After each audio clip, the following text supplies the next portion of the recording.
Kapitel 1: Die unsichtbare Tür. Vergiss alles, was du über Smalltalk gelernt hast. Vergiss die Lehrbücher. Vergiss die Kurse, die dir erzählen, du müsstest höflich sein, du müsstest lächeln, du müsstest übers Wetter reden. Das ist Müll. Kompletter Müll. Im ersten Treffen mit Deutschen zählt Smalltalk nichts. Hör mir gut zu, es gibt 5 Sätze, nur 5, die wichtiger sind als alles, was du in 3 Jahren Sprachkurs gelernt hast. Diese 5 Sätze bestimmen innerhalb von Sekunden, ob du als echt gesehen wirst oder als fremd, ob du dazugehörst oder draußen bleibst. Und das Beste, oder vielleicht sollte ich sagen, das Verrückteste daran, diese 5 Sätze haben absolut nichts mit Höflichkeit zu tun. Lass mich das wiederholen, damit es wirklich bei dir ankommt.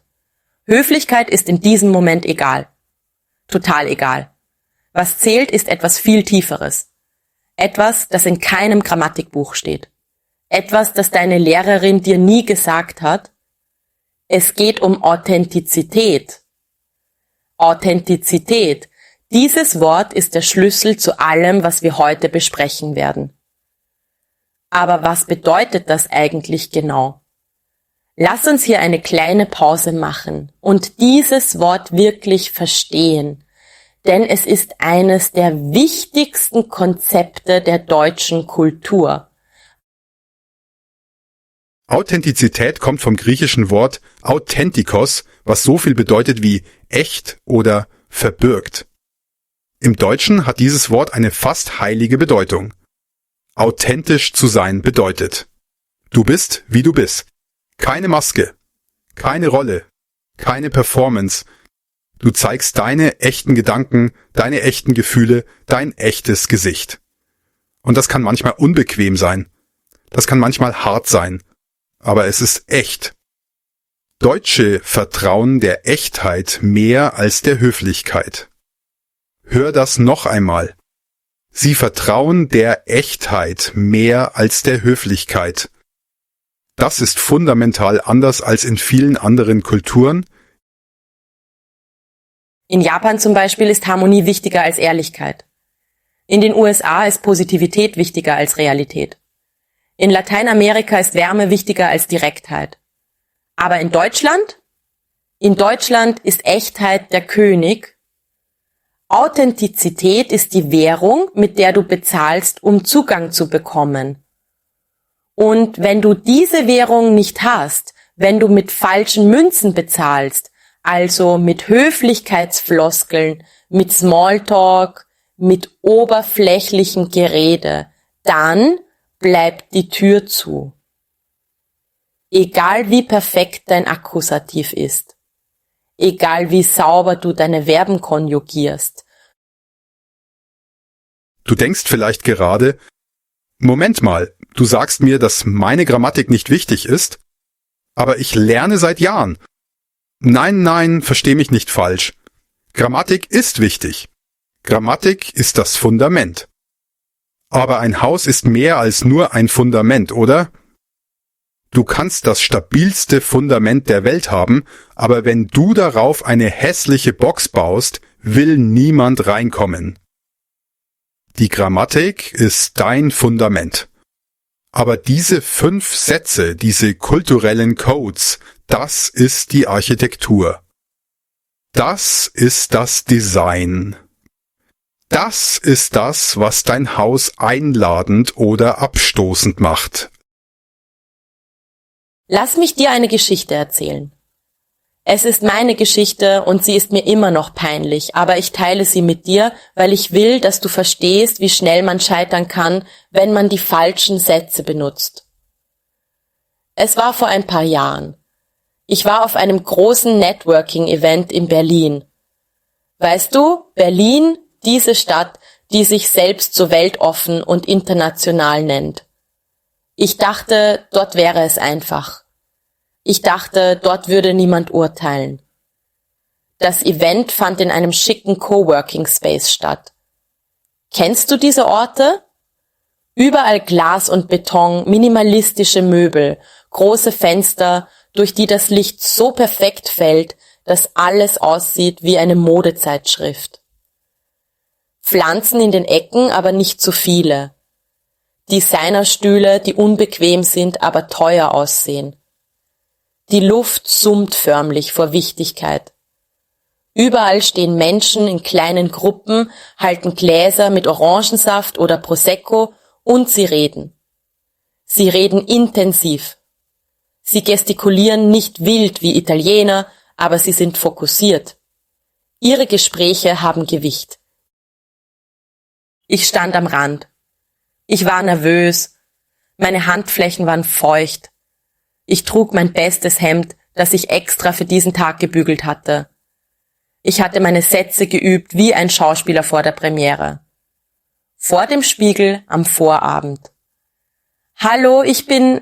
Lächeln, schön Sie kennenzulernen. Nicken. Ich hatte alles vorbereitet.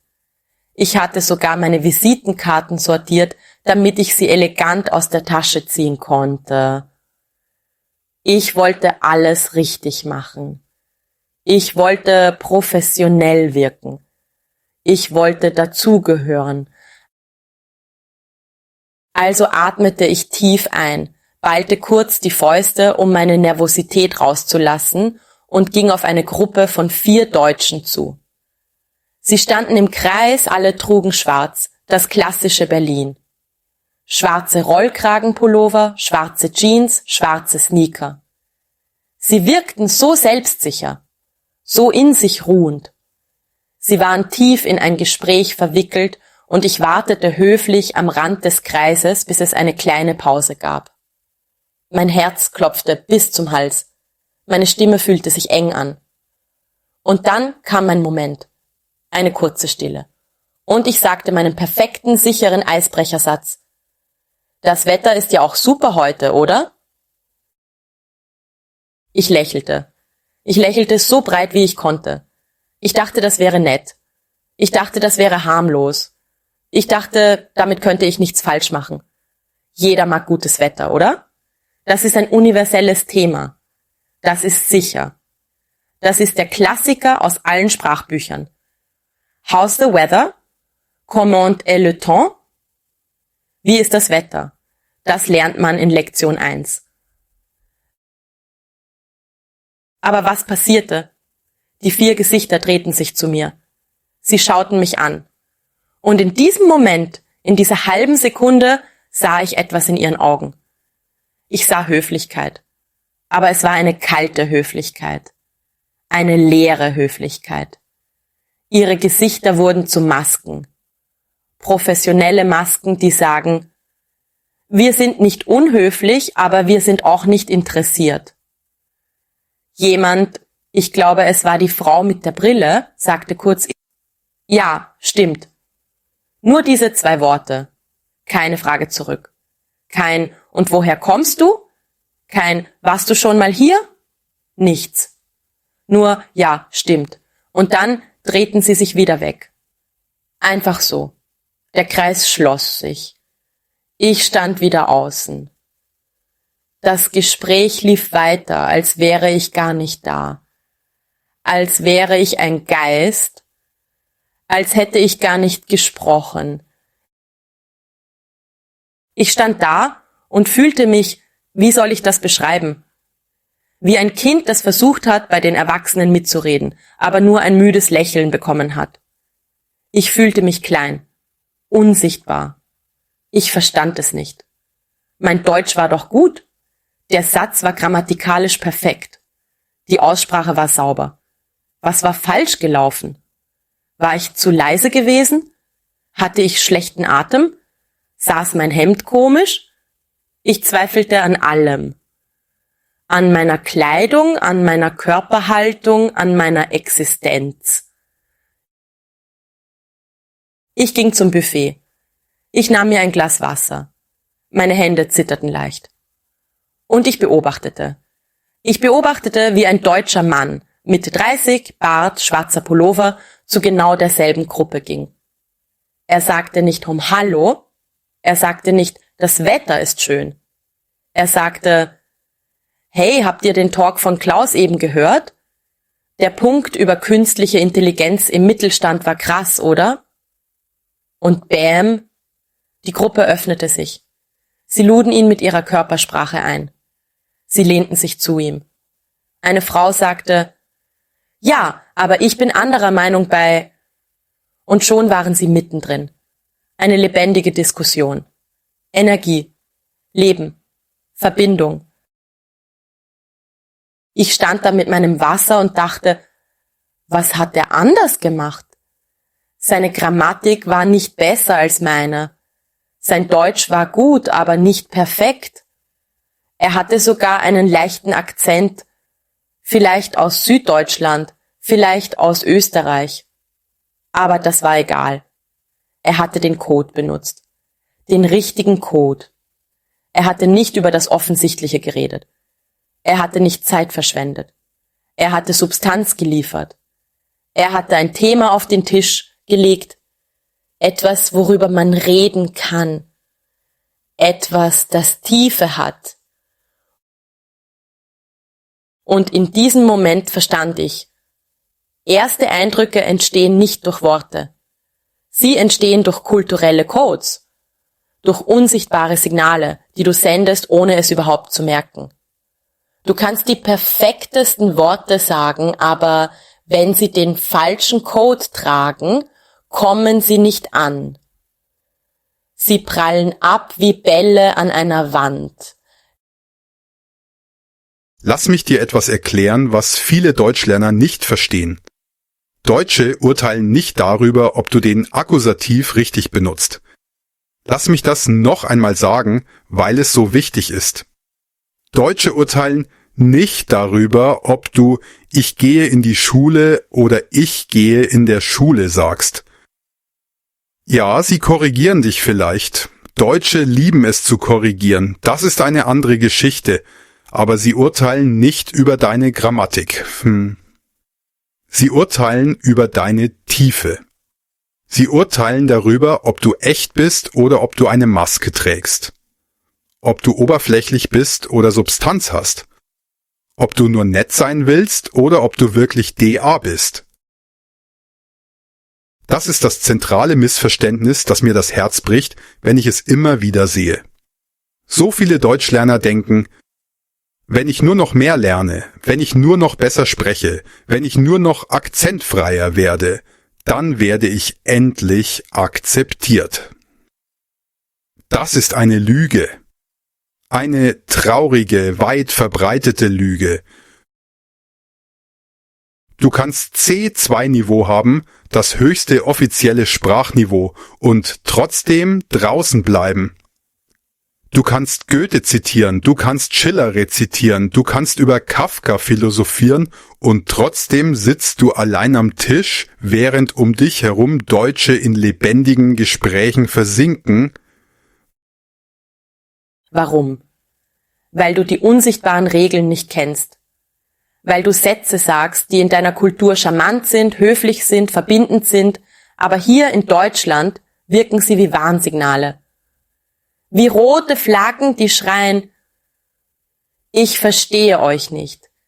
Ich verstehe eure Werte nicht. Ich bin ein Fremder, der höflich tut, aber nicht wirklich hier ist. Stell dir das vor wie einen Filter, nur einen Temperaturfilter. Bleib bei mir, diese Metapher wird dir alles erklären. Stell dir vor, jedes erste Treffen ist wie ein Thermometer. Jede Kultur hat eine ideale Temperatur für soziale Interaktionen. In den USA ist die ideale Temperatur heiß. Enthusiasmus. Energie. Oh my God, it's so nice to meet you. Große Gesten, lautes Lachen, viel amazing und awesome. Das ist die amerikanische Normaltemperatur. Wenn du in den USA kühl reinkommst, distanziert, zurückhaltend, dann denken sie, du bist unfreundlich oder depressiv. In Japan ist die ideale Temperatur kühl. Zurückhaltung, Respekt, vorsichtige Höflichkeit. Wenn du in Japan zu heiß reinkommst, zu laut, zu direkt, dann denken sie, du bist unhöflich oder verrückt. Jede Kultur hat ihre Temperatur. Und Deutschland? Deutschland hat eine ganz spezifische Temperatur. Es ist nicht heiß, aber es ist auch nicht kalt. Es ist warm. Aber eine echte Wärme. Keine aufgesetzte Wärme. Keine Performance-Wärme. Eine Wärme, die von innen kommt. Eine Wärme, die sagt, ich bin stabil, ich bin echt, ich hab Substanz, ich bin nicht hier, um dir zu gefallen. Ich bin hier, um mit dir zu sein. Wenn du zu heiß reinkommst, zu enthusiastisch, zu laut, zu viel, alles ist toll, zu viel amerikanische High Energy, dann wirkst du aufdringlich. Unecht. Wie ein Verkäufer, der dir etwas andrehen will, das niemand braucht. Deutsche haben einen feinen Sensor für Unechtheit. Sie riechen das sofort. Und sie gehen innerlich auf Distanz. Wenn du zu kalt reinkommst, zu distanziert, zu vorsichtig, zu viel, ich hoffe, ich störe nicht, zu viel Entschuldigung, zu viel Unterwürfigkeit, dann wirkst du uninteressant. Schwach. Wie jemand, der keine eigene Meinung hat. Wie jemand, der nicht auf Augenhöhe ist. Und Deutsche wollen Partner auf Augenhöhe. Sie wollen keine Bittsteller. Sie wollen keine Fans. Sie wollen Gesprächspartner. Die 5 Sätze, die wir dir in diesem Video zeigen, sind wie falsche Einstellungen an diesem Thermostat. Sie stellen die Temperatur sofort auf unangenehm. Entweder zu heiß oder zu kalt. Und das Gespräch erfriert oder verbrennt, noch bevor es überhaupt eine Chance hatte. Lass mich dir eine Geschichte erzählen, die das perfekt illustriert. Es ist die Geschichte von Anna. Anna ist keine echte Person, ich habe sie erfunden, aber sie basiert auf so vielen echten Menschen, die ich getroffen habe, die denselben Fehler gemacht haben. Anna kommt aus Italien. Sie hat gerade einen Job in München bekommen, in einer Marketingagentur. Ihr Deutsch ist gut. Sie hat B2-Niveau, das ist solide. Sie kann über komplexe Themen reden, sie versteht die meisten Filme und Bücher, ihre Grammatik ist meistens korrekt. Sie fühlt sich bereit. Sie will einen guten Eindruck machen. Sie will, dass ihre neuen Kollegen sie mögen. Sie will Freunde finden. Es ist Montag, ihr erster Tag. Sie kommt ins Büro.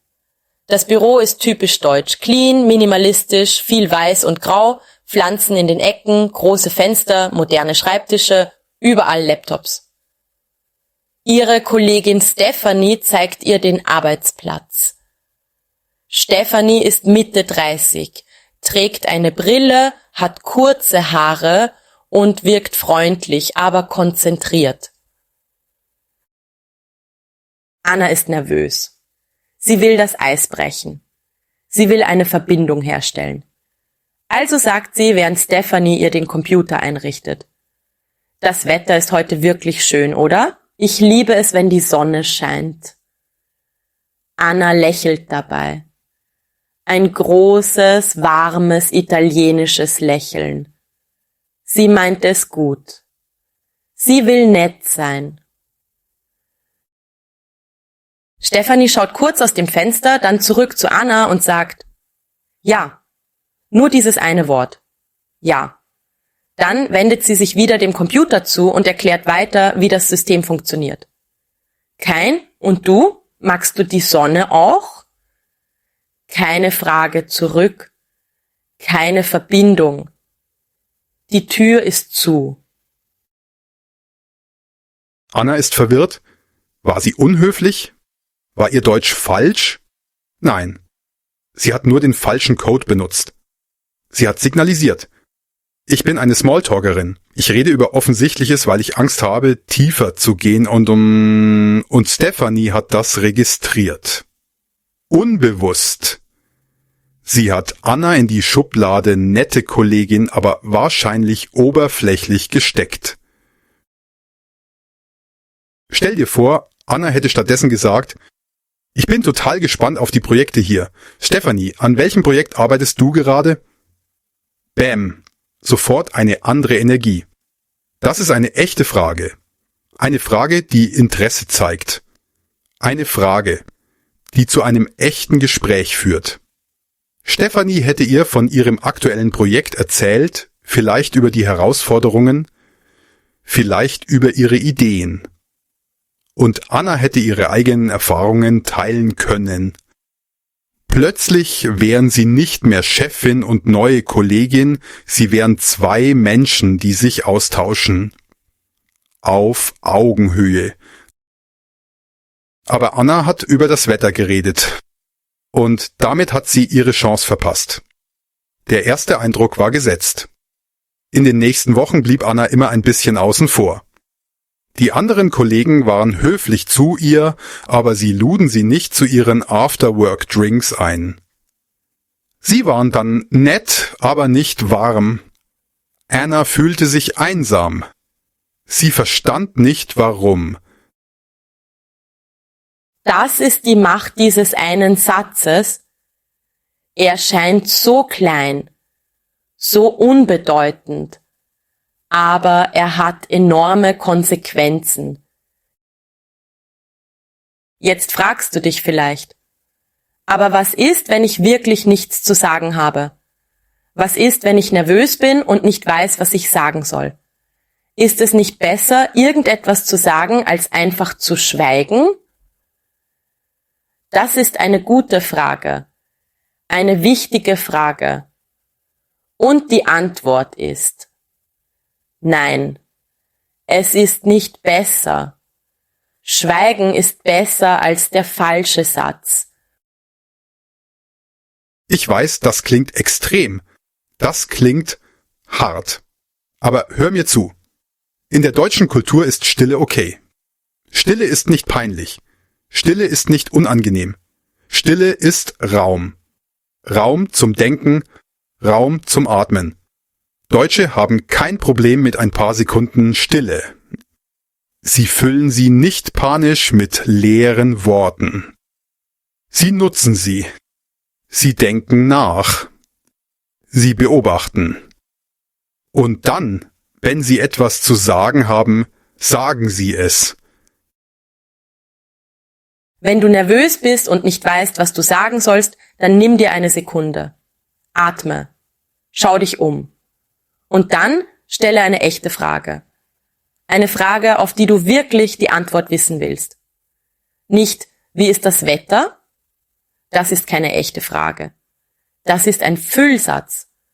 Sondern, was bringt dich heute hierher? Oder wie bist du zu diesem Event gekommen? Oder wenn du mutiger sein willst, woran arbeitest du gerade, das dich begeistert? Spürst du den Unterschied? Diese Fragen sind echt. Sie sind nicht perfekt, sie sind nicht elegant, aber sie sind echt. Sie zeigen: Ich interessiere mich für dich als Mensch, nicht als Statist in meinem Film. Und sofort, ich verspreche dir das, ändert sich die Dynamik. Lass mich dir noch einen tieferen Einblick geben in die deutsche Psyche. Deutsche haben ein ganz spezielles Verhältnis zu Kommunikation. Sie sehen Kommunikation nicht als soziales Ritual.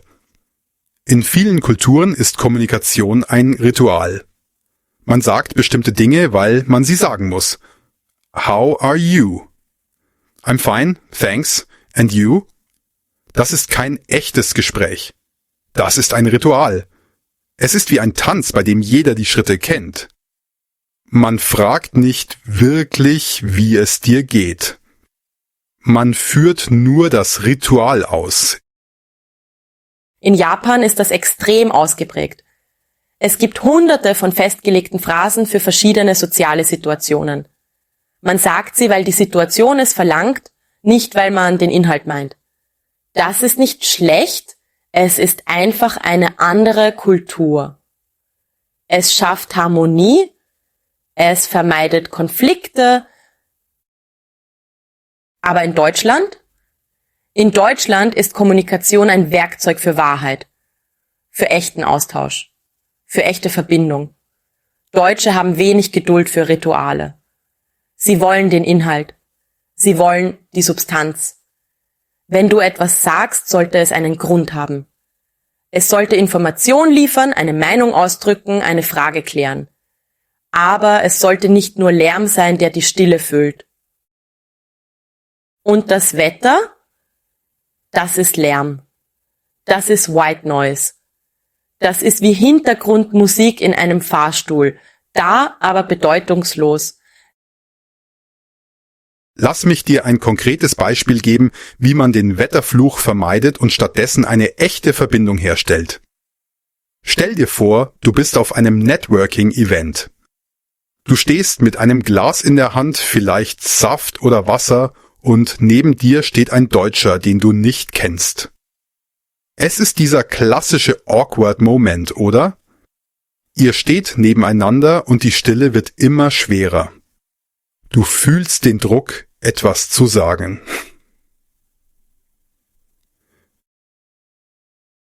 Version 1, der tödliche Weg. Du sagst schönes Wetter heute, nicht? Er, ja, Stille. Du, warst du schon mal hier? er, nein, erstes Mal. Stille. Das Gespräch ist tot. Es ist mühsam. Es ist anstrengend. Ihr seid zwei Fremde, die nebeneinander stehen und höfliche Laute machen. Version 2, der lebendige Weg. Du schaust dich im Raum um. Du bemerkst, dass es ein Event über digitales Marketing ist. Du sagst, ich finde das Thema heute spannend, besonders der Teil über Social Media Algorithmen. Arbeitest du auch in dem Bereich? Siehst du, was hier passiert ist?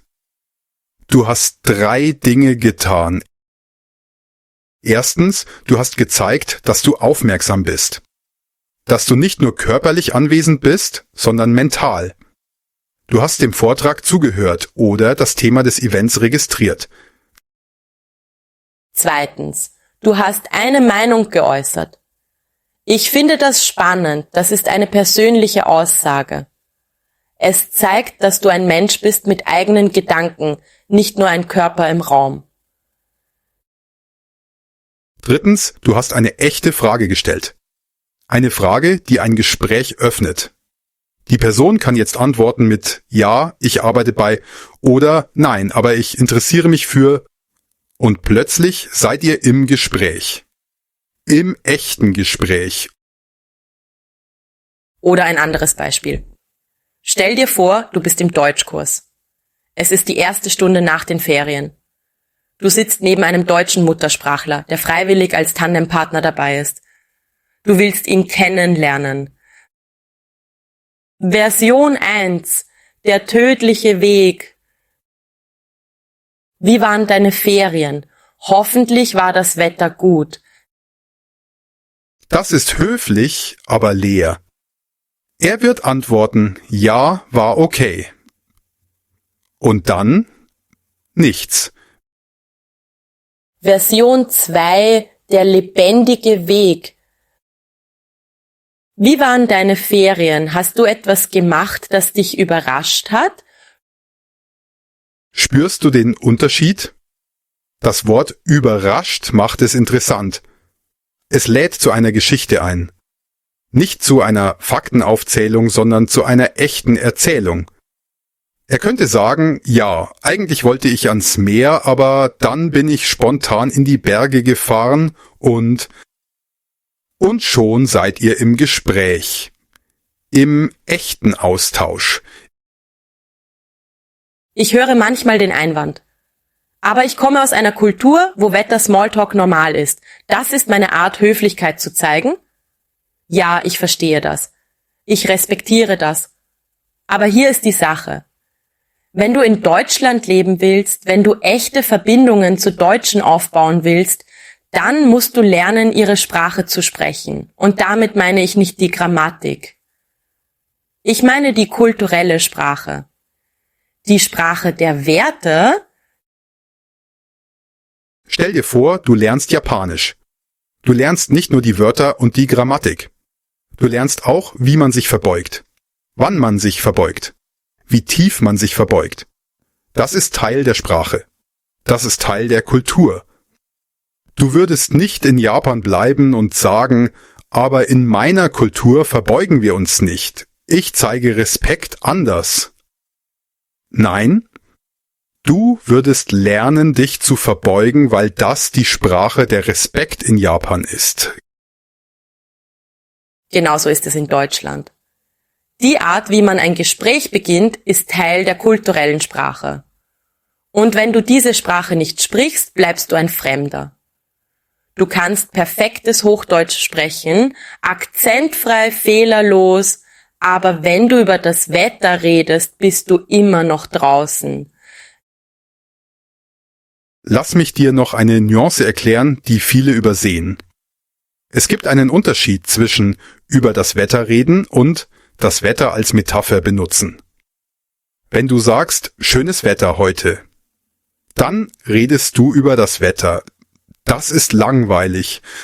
Aber wenn du sagst, ich liebe diese Jahreszeit, der Herbst gibt mir immer so eine melancholische, aber kreative Energie. Geht dir das auch so? Dann benutzt du das Wetter als Einstieg zu etwas Tieferem. Du redest nicht über die Temperatur. Du redest über Gefühle, über innere Zustände, über deine Persönlichkeit. Das ist der Unterschied zwischen Smalltalk und echtem Talk. Smalltalk bleibt an der Oberfläche. Echter Talk geht in die Tiefe. Und Deutsche lieben die Tiefe. Sie schwimmen gerne in tiefen Gewässern. Sie haben keine Angst davor, ernste Themen anzusprechen, persönliche Fragen zu stellen, echte Meinungen zu äußern. Das finden sie nicht unhöflich, das finden sie ehrlich. Jetzt will ich dir eine praktische Übung geben. Eine Übung, die du sofort machen kannst, um diesen Reflex zu brechen. Den Wetterreflex. Nimm dir ein Blatt Papier oder öffne eine Notiz-App auf deinem Handy und schreib 10 alternative Sätze auf. 10 Sätze, die du statt über das Wetter sagen könntest, wenn du das nächste Mal nervös bist und ein Gespräch beginnen willst. Ich gebe dir ein paar Beispiele, um dich zu inspirieren. Was bringt dich heute hierher? Kennst du jemanden hier? Woran arbeitest du gerade? Was war dein Highlight diese Woche? Ich finde das Thema X faszinierend. Wie siehst du das? Bist du zum ersten Mal hier? Was hoffst du von heute zu lernen? Ich bin gerade dabei, X zu lernen. Hast du Erfahrung damit? Was machst du beruflich und macht es dir Spaß? Wie hast du von diesem Event erfahren? Das sind nur Beispiele. Du musst deine eigenen finden. Sätze, die zu dir passen, die sich echt anfühlen, die nicht wie auswendig gelernt klingen. Aber das Wichtigste ist, sie alle haben eins gemeinsam. Sie gehen nicht über das Offensichtliche, sie gehen über das Echte, über den Menschen, über Inhalt. Übe diese Sätze. Sprich sie laut aus. Vor dem Spiegel. Im Auto. Beim Spazierengehen. Mach sie zu einem Teil von dir. Sodass sie natürlich rauskommen, nicht gezwungen. Und beim nächsten Treffen, wenn du den Impuls fühlst, zu sagen, schönes Wetter. Halte inne. 1 Sekunde. Atme. Und wähle einen deiner 10 Sätze. Ich verspreche dir. Die Reaktion wird anders sein. Die Tür wird sich öffnen. Zum Abschluss dieses Kapitels will ich dir noch etwas sagen. Etwas, das mir persönlich sehr wichtig ist. Das Ziel ist nicht, perfekt zu sein. Das Ziel ist nicht, jeden Satz richtig zu machen. Du wirst manchmal immer noch über das Wetter reden. Wir alle tun das. Manchmal gibt es keine Energie für Tiefe. Manchmal ist man müde. Manchmal ist der Kontext einfach nicht richtig. Und das ist okay. Das Ziel ist, bewusst zu werden. Bewusst zu merken. Oh, ich rede gerade über das Wetter. Das ist mein Reflex, weil ich nervös bin. Und wenn du das merkst, hast du die Wahl. Du kannst weitermachen oder du kannst umlenken. Du kannst sagen, aber ehrlich gesagt, viel interessanter finde ich, und schon bist du wieder im echten Gespräch. Der Wetterfluch ist real, aber er ist nicht unbesiegbar. Du hast die Macht, ihn zu brechen. Einen Satz nach dem anderen, eine Begegnung nach der anderen. Und mit jedem Mal wirst du stärker. Mit jedem Mal wird die echte Verbindung leichter. Mit jedem Mal kommst du dem Gefühl näher, wirklich dazuzugehören. Bist du bereit für den nächsten tödlichen Satz? Dann komm mit mir. Wir haben noch 4 weitere Mauern zu durchbrechen. Lass mich dir etwas erklären, was viele Deutschlerner nicht verstehen. Deutsche urteilen nicht darüber, ob du den Akkusativ richtig benutzt. Lass mich das noch einmal sagen, weil es so wichtig ist. Deutsche urteilen nicht darüber, ob du ich gehe in die Schule oder ich gehe in der Schule sagst. Ja, sie korrigieren dich vielleicht. Deutsche lieben es zu korrigieren, das ist eine andere Geschichte, aber sie urteilen nicht über deine Grammatik. Sie urteilen über deine Tiefe. Sie urteilen darüber, ob du echt bist oder ob du eine Maske trägst. Ob du oberflächlich bist oder Substanz hast, ob du nur nett sein willst oder ob du wirklich DA bist. Kapitel 3: Die Klischeefalle.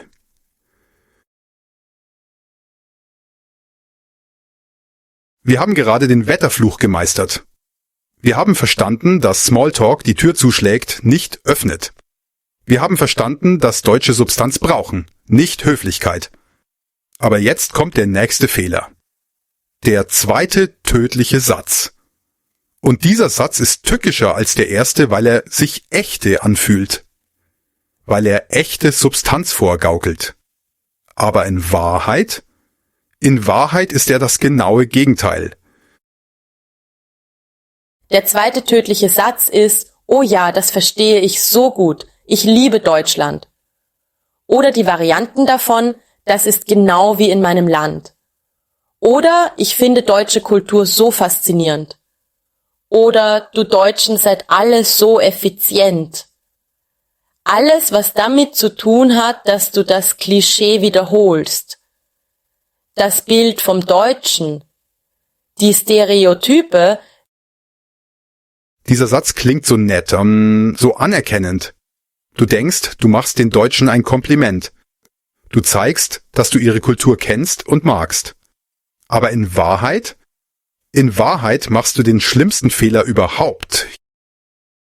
Hier ist warum: Deutsche hassen Klischees. Sie hassen es, auf ihre Kultur reduziert zu werden. Sie hassen es, als Stereotypen gesehen zu werden. Warum? Weil ein Klischee das Gegenteil von Authentizität ist. Ein Klischee ist eine oberflächliche Verallgemeinerung. Es ist eine Vereinfachung. Und für Deutsche, remember, wir haben gelernt, dass sie Authentizität lieben, ist ein Klischee fast eine Beleidigung. Lass mich dir das mit einer Geschichte zeigen. Es ist die Geschichte von Max. Max kommt aus Brasilien. Er ist nach Deutschland gezogen, weil er eine Beziehung mit einer deutschen Frau hat. Er spricht gutes Deutsch, er hat sich eingelebt, alles ist schön. Aber dann, eines Tages, ist er auf einem Familienfest der Freundin. Es sind viele Deutsche da. Ältere Deutsche, jüngere Deutsche, alle gemischt. Er sitzt neben einem älteren Herrn namens Klaus. Klaus ist Ingenieur im Ruhestand und wird schnell ein bisschen zu viel Bier trinken und zu laut werden. Das ist nicht wichtig, aber es zeigt etwas über ihn. Klaus fragt Max, und wie findest du Deutschland? Max will einen guten Eindruck machen. Er will Klaus zeigen, dass er Deutschland liebt.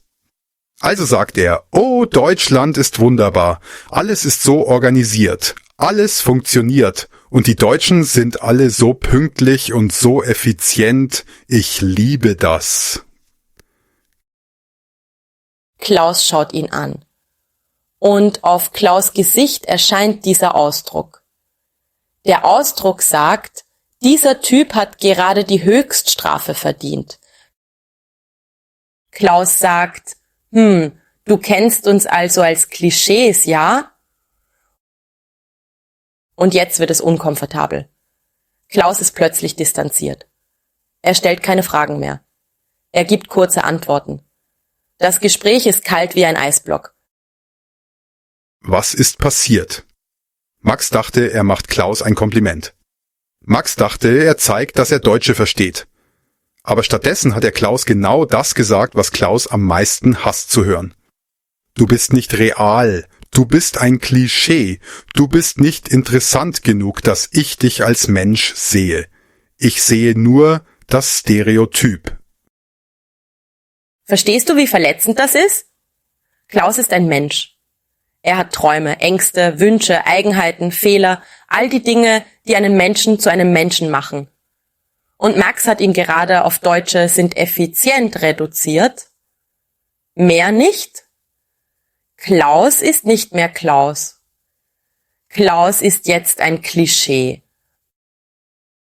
Deutsche, vor allem deutsche Individualisten, und die meisten Deutschen sind Individualisten, rebellieren gegen Klischees wie eine Katze gegen ein Badezimmer. Mit voller Kraft. Mit Widerstand. Mit Ablehnung. Ich gebe dir noch ein Beispiel, um das noch klarer zu machen. Stell dir vor, du triffst einen Deutschen auf einem Konzert. Es ist ein Musikfestival. Du fragst ihn, magst du klassische Musik? Das ist doch typisch deutsche Musik, oder?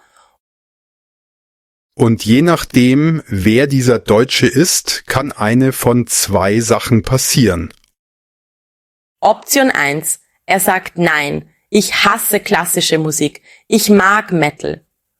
Und dann wirst du dich dumm fühlen, weil du ein Klischee benutzt hast, das nicht auf ihn zutrifft. Option 2. Noch schlimmer, er sagt, du machst gerade genau das, was ich hasse.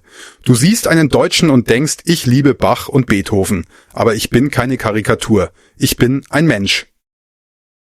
Verstehst du? Der Fehler ist nicht, die falsche Frage zu stellen.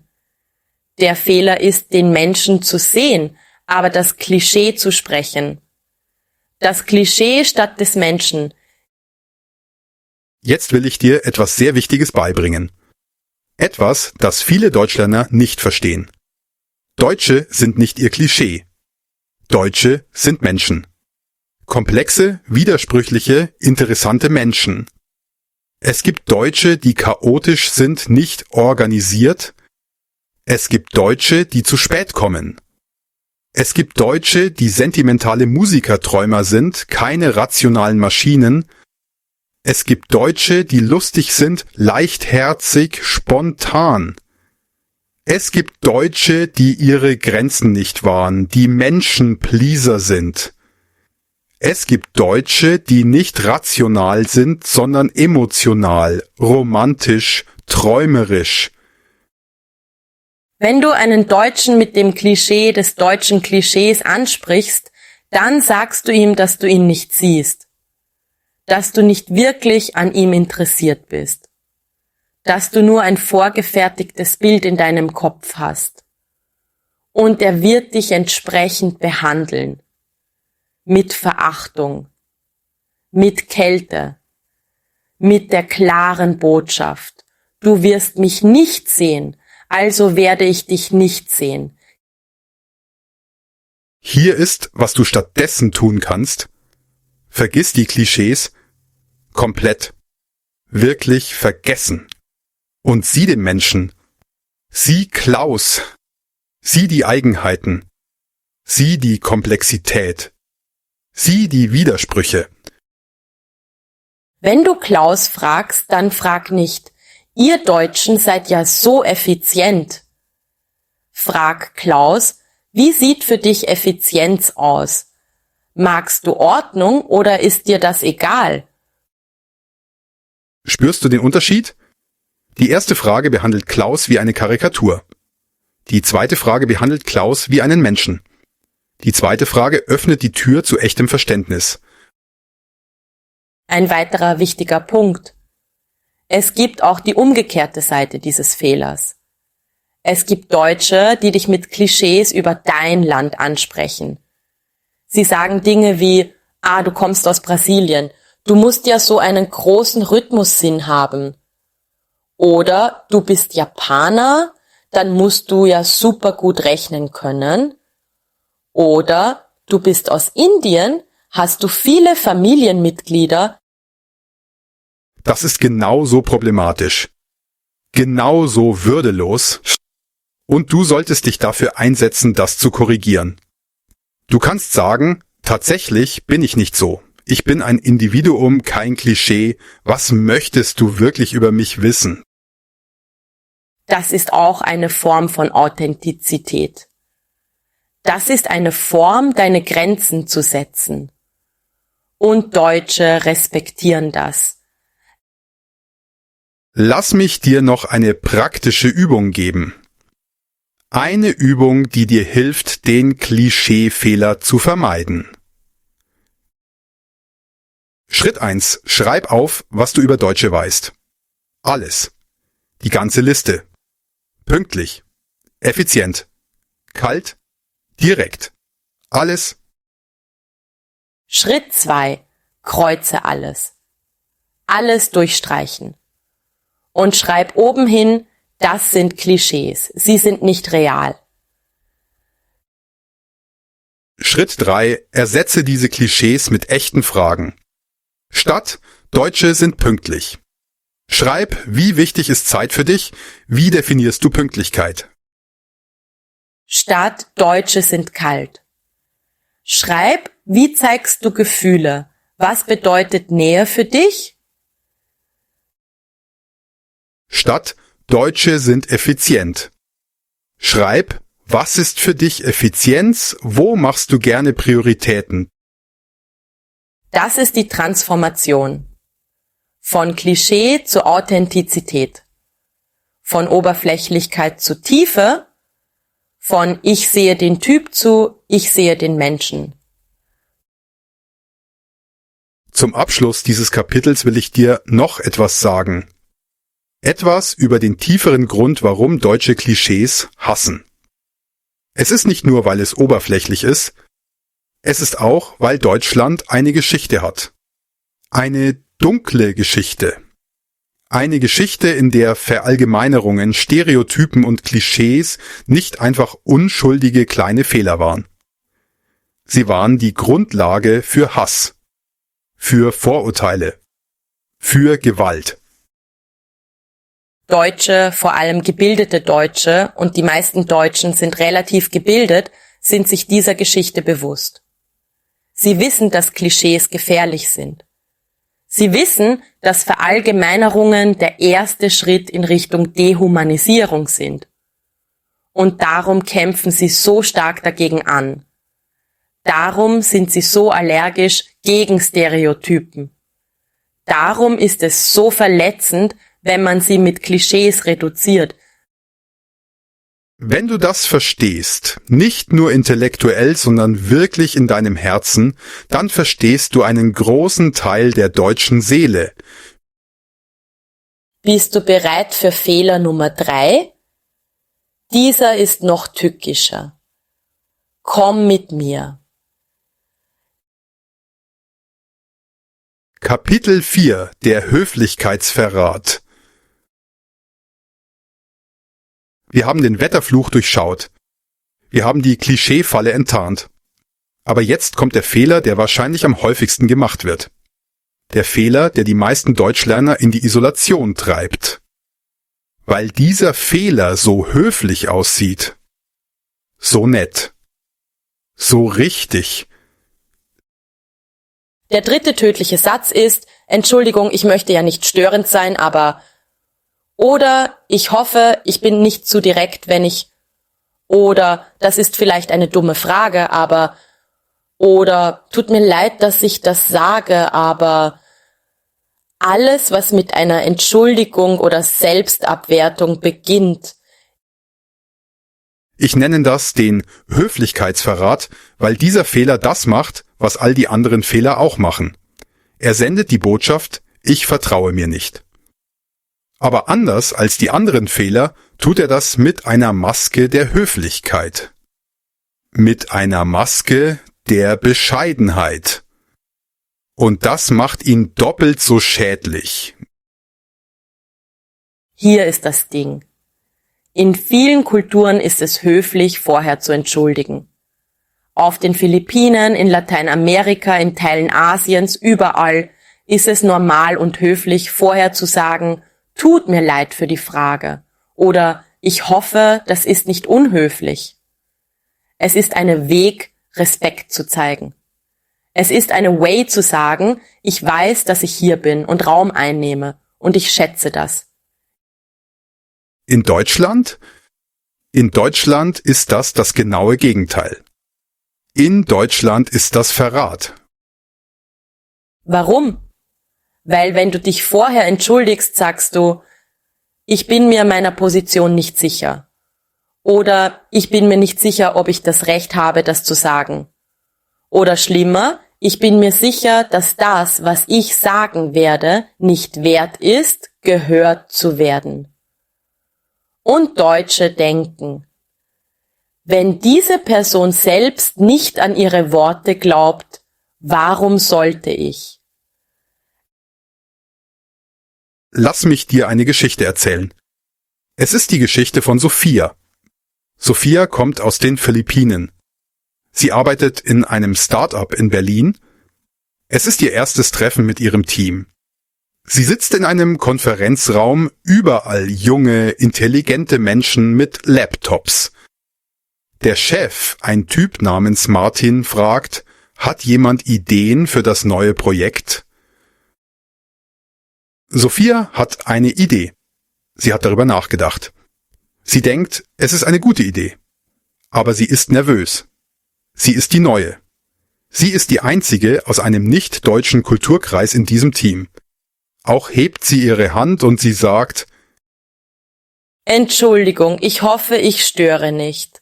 Das ist vielleicht eine dumme Idee, aber...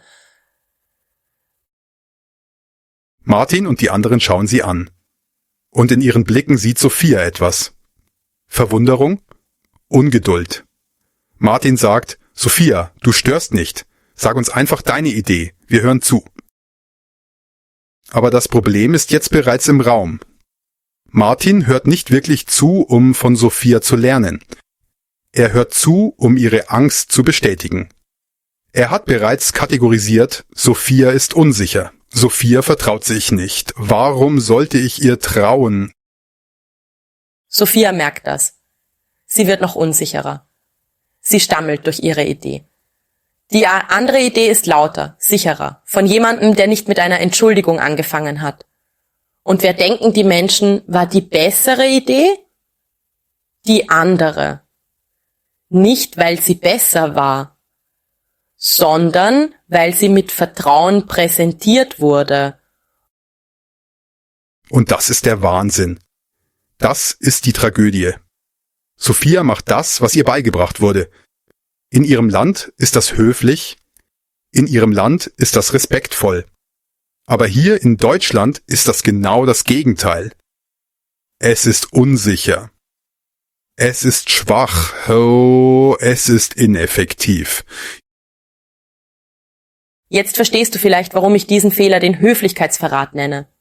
Es ist ein Verrat an deinem Selbst. Es ist ein Verrat an deinen Ideen. Es ist ein Verrat an deiner Kraft. Hier ist, was du stattdessen tun kannst. Statt Entschuldigung, das ist vielleicht eine dumme Idee, aber sag, hier ist meine Idee. Statt ich hoffe, das ist nicht unhöflich, wenn ich sag, ich möchte etwas klären stellen. Statt es tut mir leid, aber ich sehe das anders. Sag, ich sehe das anders. Hier ist, warum. Spürst du die Differenz? Die erste Version entschuldigt sich für die Existenz der Idee. Die zweite Version präsentiert die Idee als das, was sie ist. Valid. Worth hearing. Important. Jetzt will ich dir noch etwas Wichtiges beibringen. Etwas über den Unterschied zwischen Höflichkeit und Respekt. In vielen Kulturen werden diese Wörter synonym benutzt. Aber in Deutschland sind sie völlig verschieden. Höflichkeit ist äußerlich. Es ist eine Performance. Es ist die Art, wie man sitzt, spricht, sich bewegt. Es sind die Worte, die man benutzt. Es ist, sich selbst klein zu machen, um nicht zu belästigen. Respekt ist innerlich. Respekt ist die Anerkennung der anderen Person als würdig. Respekt ist zu sagen, du bist wichtig, deine Zeit ist wichtig, deine Gedanken sind wichtig. Respekt ist, dich nicht klein zu machen, sondern dich klar zu machen. Deutsche wollen Respekt, nicht Höflichkeit. Und die Ironie ist, wenn du dich klein machst, wenn du dich entschuldigst, wenn du mit tut mir leid anfängst, dann zeigst du nicht Respekt. Du zeigst das Gegenteil. Du zeigst Verachtung. Verachtung für dich selbst. Es gibt noch eine weitere Schicht zu diesem Fehler. Eine Schicht, die noch tückischer ist. Wenn du dich ständig entschuldigst, wenn du immer anfängst mit tut mir leid oder ich hoffe, ich störe nicht, dann machst du es der anderen Person leicht, dich nicht ernst zu nehmen. Du öffnest sozusagen die Tür für Verachtung. Die andere Person denkt, diese Person respektiert sich selbst nicht. Warum sollte ich sie respektieren? Und dann, noch schlimmer, es wird zu einem Pattern. Es wird zur Erwartung. Die Menschen erwarten, dass du dich entschuldigst. Die Menschen erwarten, dass du unsicher bist. Und jedes Mal, wenn du nicht unsicher bist, wenn du dich nicht entschuldigst, wird es als harsch empfunden, als unhöflich, als unpassend. Das ist ein Teufelskreis. Ein Teufelskreis der Schwäche. Und der einzige Weg raus ist, den Teufelskreis zu durchbrechen. Jetzt. Von diesem Moment an. Hier ist die praktische Übung für dieses Kapitel. Schritt 1. Identifiziere deine Standard-Entschuldigungssätze. Was sind die Dinge, die du ständig sagst? Entschuldigung, ich hoffe, tut mir leid, aber das ist vielleicht dumm. Schreib sie auf. Schritt 2. Für jeden dieser Sätze schreib eine Alternative. Einen Satz, der die gleiche Information vermittelt, aber ohne die Entschuldigung. Schritt 3. Übe diese Alternativen. Sprich sie laut. Im Spiegel. Mit Freunden. Bis sie sich natürlich anfühlen. Schritt 4. Die nächste Woche, wenn du in eine Situation kommst, wo du normalerweise einen Entschuldigungssatz sagen würdest, halte inne. Nicht lange, nur 1 Sekunde. Und benutze stattdessen die Alternative. Das wird sich komisch anfühlen. Das wird sich ungeheuerlich anfühlen. Du wirst dich vielleicht unhöflich fühlen. Aber das ist okay. Das ist der Punkt. Das ist Wachstum. Lass mich dir noch eine Geschichte erzählen. Eine Geschichte über die Kraft, dich nicht zu entschuldigen. Es ist die Geschichte von Yuki. Yuki kommt aus Japan. In Japan ist Bescheidenheit eine große Tugend. Man verneigt sich. Man entschuldigt sich. Man macht sich klein. Das ist die Art, Respekt zu zeigen. Yuki arbeitet als Grafikdesignerin bei einer deutschen Agentur. Für die ersten 6 Monate macht sie alles richtig in japanischer Hinsicht. Sie entschuldigt sich für ihre Designs. Sie sagt, ich hoffe, das gefällt euch, aber es ist vielleicht nicht gut genug. Sie bittet um Feedback, als wäre sie eine demütige Schülerin, keine professionelle Designerin. Die Reaktion ist, dass ihre Arbeit nicht ernst genommen wird. Sie bekommt nicht die guten Projekte. Die anderen Designer, Deutsche, bekommen die Verantwortung. Yuki ist unsichtbar. Nach 6 Monaten merkt ein Kollege, ein netter deutscher Typ namens Stefan, dass etwas nicht stimmt. Er sieht, dass Yuki gute Arbeiten macht, aber niemand akzeptiert sie. Also sagt er zu ihr, Yuki, du musst aufhören, dich für deine Arbeit zu entschuldigen. Deine Designs sind gut. Vertrau denen, die dich brauchen, das zu wissen. Yuki nimmt den Rat an. Beim nächsten Projekt ändert sie ihre Taktik. Sie präsentiert ihr Design und sagt einfach, das ist mein Design. Ich habe es mit Absicht so gemacht. Das ist meine Lösung für dein Problem. Keine Entschuldigung. Keine. Ich hoffe, es gefällt. Keine Bescheidenheit. Nur, ich habe das gemacht. Das ist es. Und plötzlich, bam, der Chef nimmt es ernst. Die Kollegen nehmen es ernst. Die Clients nehmen es ernst. Nicht, weil das Design besser wurde. Das Design ist das gleiche. Aber jetzt wurde es mit Vertrauen präsentiert. Und Vertrauen ist ansteckend. Innerhalb von 2 Monaten bekommt Yuki ihre ersten eigenen großen Projekte. Sie wird ein gleichwertiges Mitglied des Teams. Sie wird nicht mehr die stille Japanerin. Sie wird Yuki, die Designerin, die Fachfrau.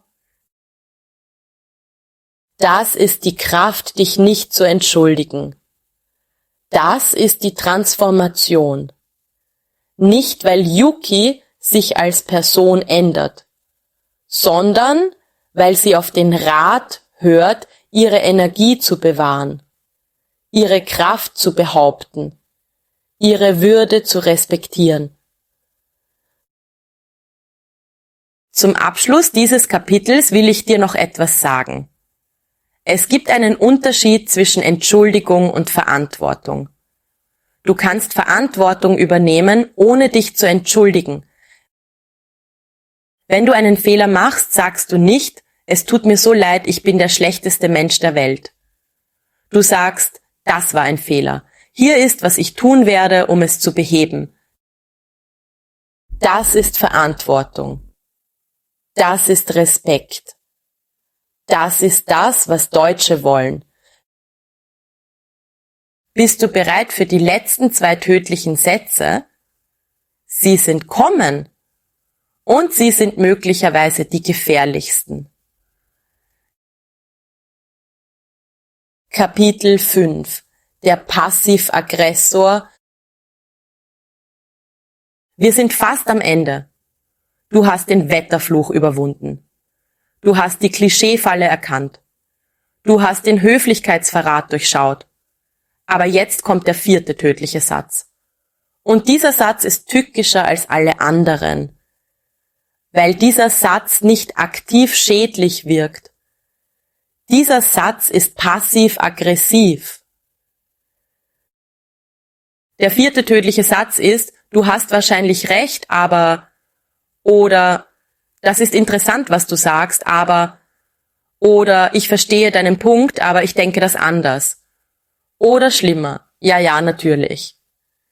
Mit diesem Tonfall, diesem versöhnlichen, aber dahinter lauernden Tonfall.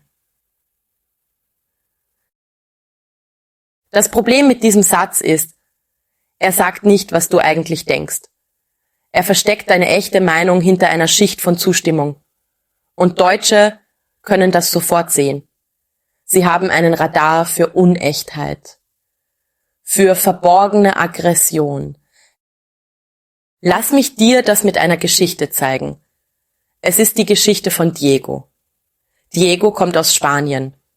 In Spanien ist es normal, nicht direkt zu sagen, wenn man nicht einverstanden ist. Man sagt es höflich.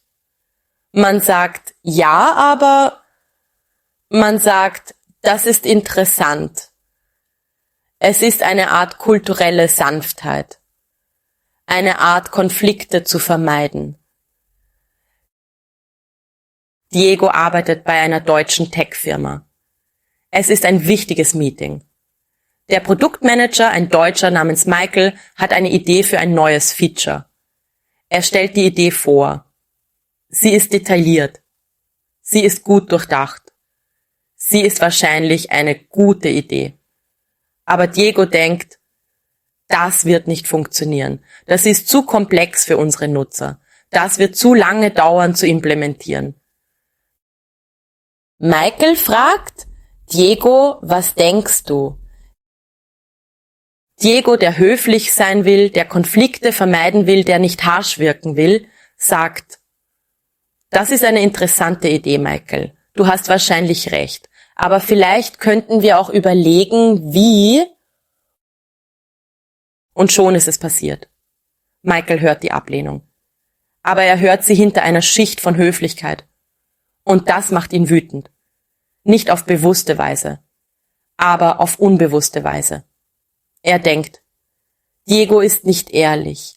Diego traut sich nicht, mir direkt zu sagen, dass er nicht einverstanden ist. Diego ist feige. Diego versteckt sich hinter Höflichkeit.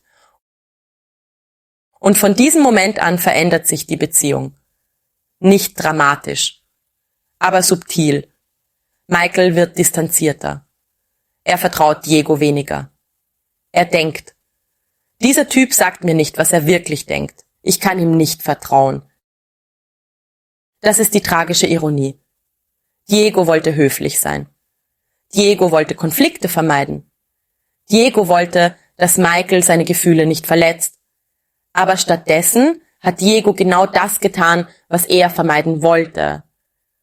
Er hat verletzt, aber nicht Michaels Gefühle. Er hat Michaels Vertrauen verletzt.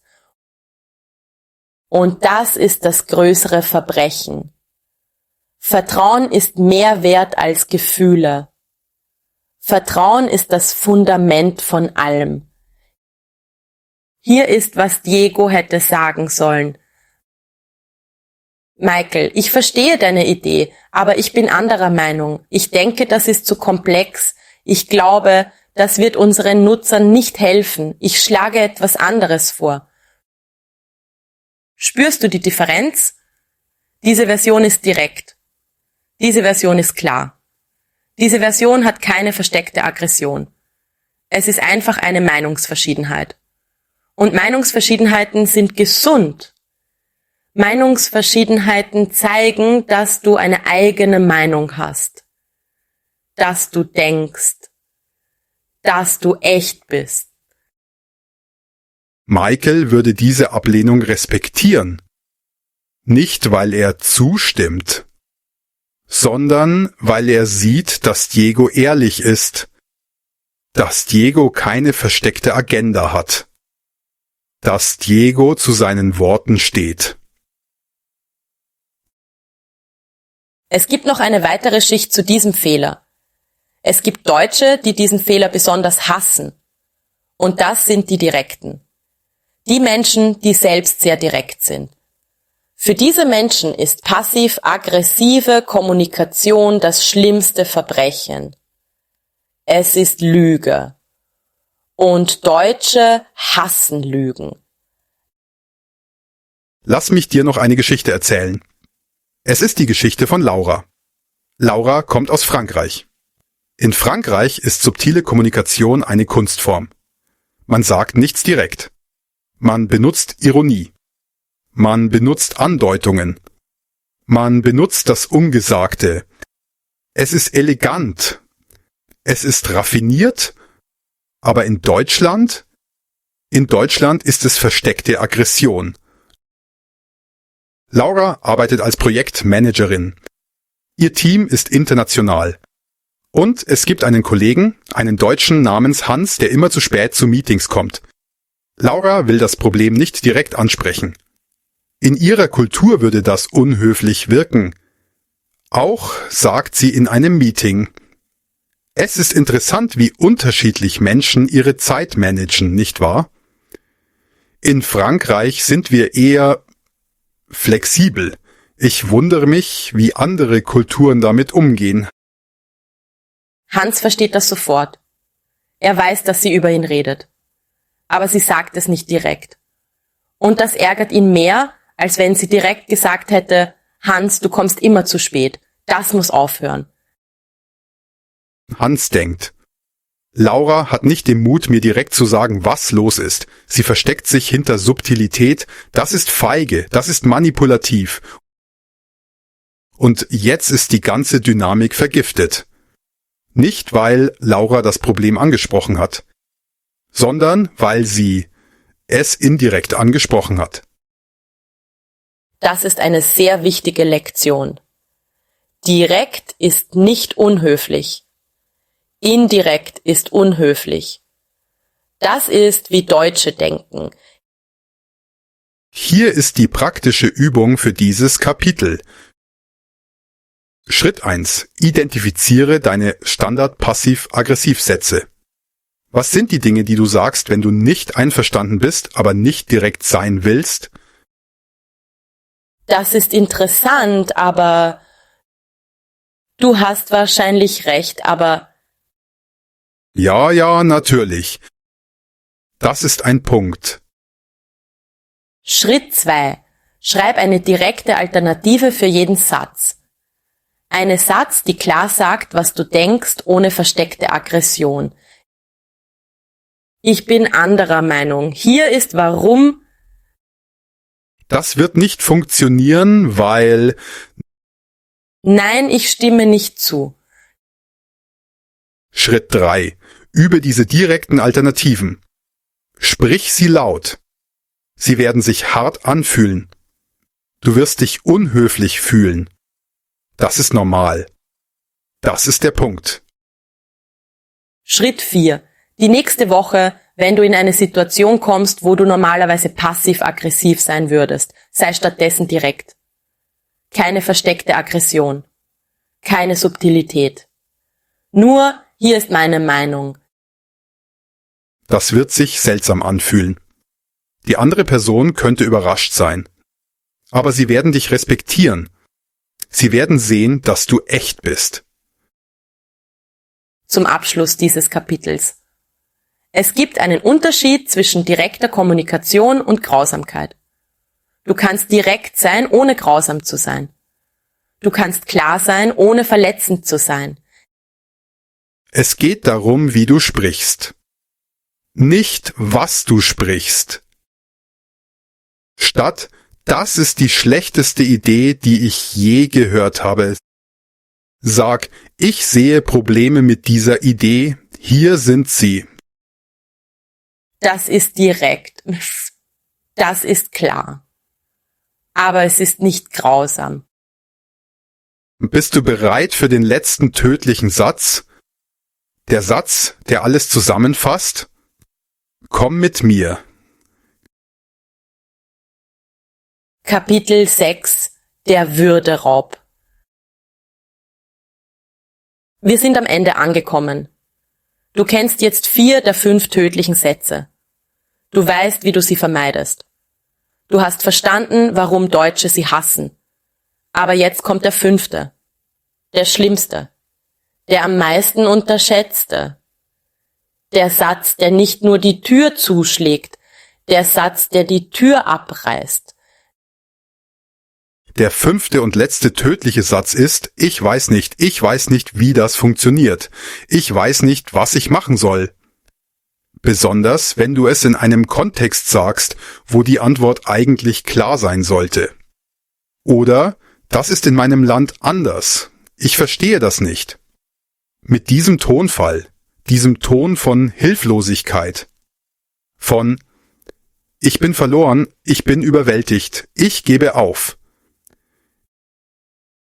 Ich nenne das den Würde-Raub, weil dieser Satz dir deine Würde nimmt. Er transformiert dich von einem autonomen Erwachsenen zu einem hilflosen Kind.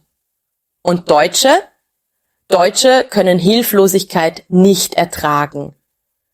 Es ist das genaue Gegenteil von dem, was sie respektieren. Hier ist warum. Deutsche haben eine tiefen Überzeugung. Die Überzeugung, dass jeder Mensch, absolut jeder, die Fähigkeit hat, Probleme zu lösen. Dass jeder die Fähigkeit hat, zu lernen. Dass jeder die Fähigkeit hat, autonom zu sein. Diese Überzeugung ist tief in der deutschen Kultur verankert. Sie kommt von der Aufklärung. Sie kommt von der Idee, dass Vernunft und menschliches Potenzial unbegrenzt sind. Also, wenn du sagst, ich weiß nicht, ich kann das nicht verstehen, dann sagst du deutschen Menschen, ich glaube nicht an die Kraft der menschlichen Vernunft. Oder ich glaube nicht, dass ich das lernen kann. Und für Deutsche ist das beinahe eine Beleidigung. Nicht wegen dir, sondern wegen der Philosophie, die du damit ablehnst. Lass mich dir das mit einer Geschichte zeigen. Es ist die Geschichte von Maria. Maria kommt aus Mexiko. Sie ist hochgebildet. Sie hat einen Masterabschluss. Sie arbeitet in einem deutschen Unternehmen als Strategin. Aber es gibt ein neues System. Ein deutsches System. Sehr kompliziert. Sehr prozessorientiert. Und Maria versteht's nicht sofort. Ihr Kollege, ein Deutscher namens Rainer, erklärt es ihr. Er verbringt 2 Stunden damit, es zu erklären. 2 volle Stunden. Und danach fragt er, verstehst du jetzt? Maria, die intelligent ist, aber überwältigt, sagt, ich weiß nicht. Das ist so anders als in meinem Land. Ich verstehe das nicht. Deutsch ist zu kompliziert für mich. Rainers Gesicht ändert sich. Nicht zu Mitleid, zu Ungeduld. Er denkt, ich habe dir 2,5 Stunden gewidmet, ich habe dir alles erklärt. Und jetzt sagst du mir, du wirst nicht lernen, du gibst auf? Das ist nicht respektvoll gegenüber meiner Zeit. Das ist nicht respektvoll gegenüber deinem eigenen Potenzial. Er sagt, Maria, natürlich verstehst du das. Gib dir selbst mehr Kredit, du bist intelligent, du brauchst nur Zeit und Praxis. Aber der Schaden ist bereits angerichtet. In Rainers Kopf hat sich ein Bild geformt. Maria gibt auf. Maria hat keine Resilienz. Maria kann sich nicht anpassen. Und von diesem Moment an wird Rainers Behandlung von Maria anders. Subtil, aber real. Er vertraut Maria weniger wichtige Projekte an. Er denkt, wenn sie nicht einmal ein System lernen kann, wie kann ich ihr ein großes Projekt geben? Das ist die Tragödie. Maria war nicht schwach.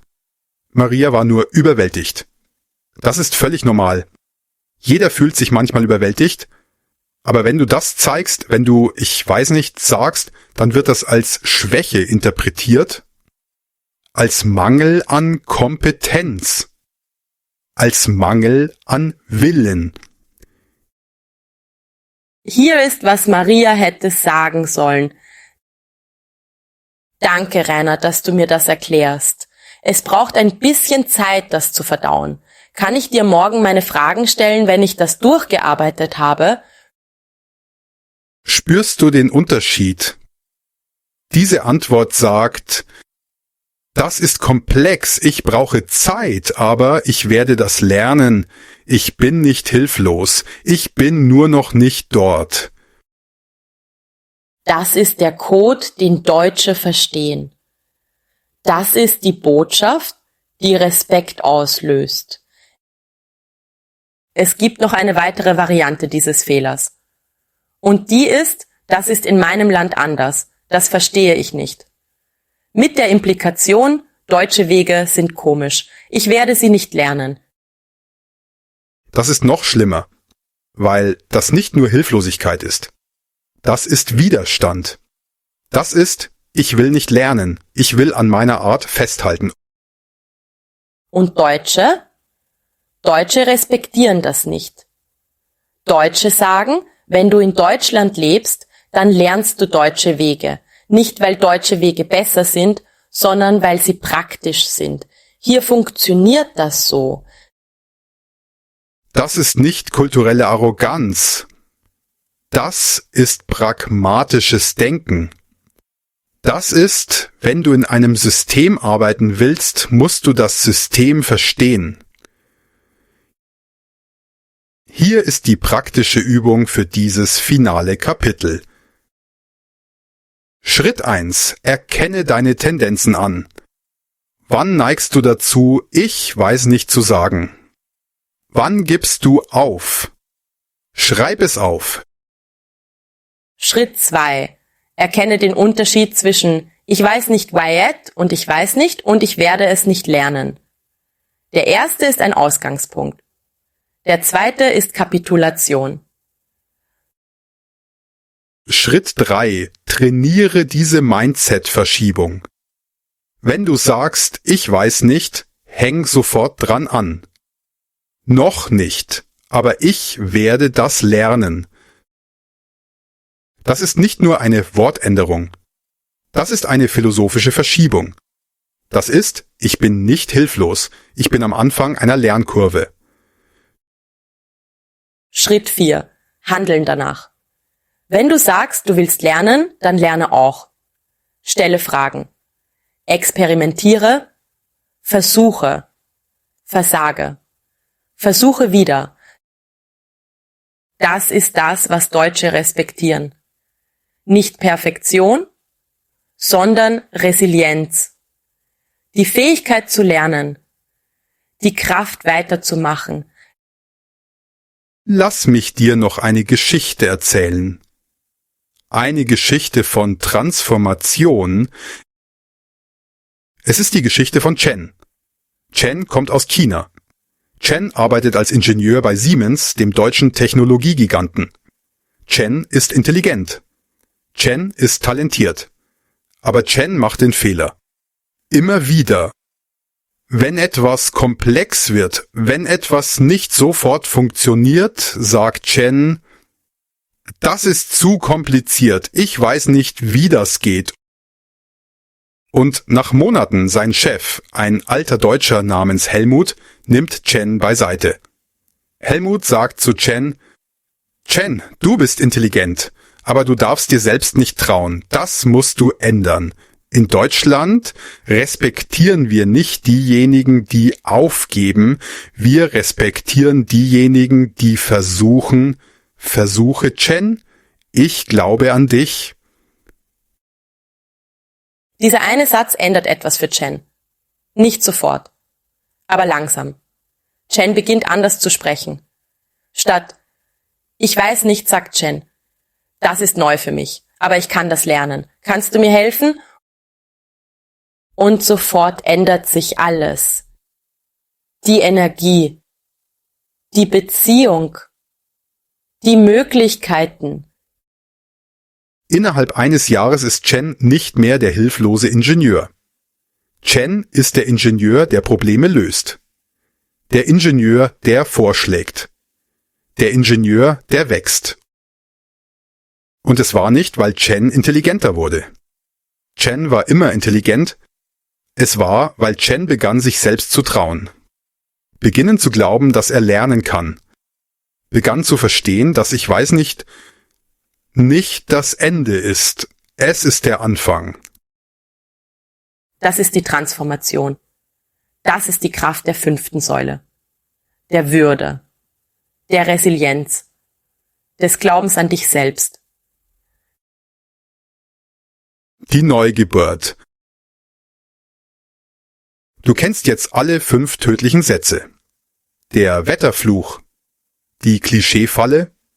der Höflichkeitsverrat, der Passivagressor, der Würderaub. Du kennst jetzt, warum Deutsche sie hassen. Du kennst, was sie stattdessen wollen. Du kennst, wie man echte Verbindung aufbaut. Aber Wissen ist nicht Handeln. Verstehen ist nicht Veränderung. Jetzt kommt der schwierige Teil. Jetzt musst du dich wirklich verändern. Nicht, weil ich dir das sage, sondern weil du es willst, weil du es brauchst, weil dein Leben davon abhängt. Hier ist, was ich dir empfehle. Erstens, drucke diese 5 Sätze aus. Oder schreibe sie auf einen Zettel. Lege sie auf deinen Nachttisch. Jedes Mal, wenn du aufwachst, lese sie. Schreibe die Alternativen auf, bis sie sich eingeprägt haben. Zweitens, höre dieses Video wieder an. Mehrmals. Nicht, weil du es nicht verstanden hast, sondern weil Wiederholung der Mutter des Lernens ist. Jedes Mal, wenn du es hörst, wirst du etwas Neues bemerken. Drittens, übe im echten Leben. Beginne damit bei einer Person. Eine Person, bei der es sicher ist zu üben. Jemanden, der dich unterstützen wird. Und nutze diese Person, um diese Fähigkeiten zu trainieren. Viertens, sei geduldig mit dir selbst. Du wirst Fehler machen. Du wirst wieder in die alten Muster verfallen. Das ist normal. Das ist Teil des Lernprozesses. Der Punkt ist nicht perfekt zu sein. Der Punkt ist, bewusst zu werden. Und mit Bewusstsein kommt Veränderung. Fünftens, vertrau dem Prozess. Wenn du das tust, wenn du diese 5 Dinge vermeidest, wenn du stattdessen Substanz lieferst, dann werden Deutsche dich sehen. Sie werden dich hören, sie werden dir vertrauen.